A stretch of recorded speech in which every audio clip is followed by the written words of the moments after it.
Got your cereal? I gave her some more cereal. I gave her more cereal. Thank you, Jersey. You're welcome. I'm being a nice friend to Jaylaa. And you, Daddy. Is that good stuff?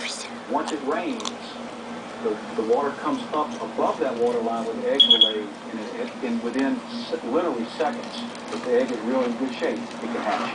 This is the problem with encephalitis right Is that good stuff? So encephalitis is the big.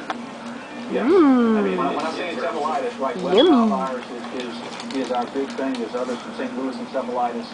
But a lot of those are caused by containers and mosquitoes. And you have a container in your hand. Sorry, babe.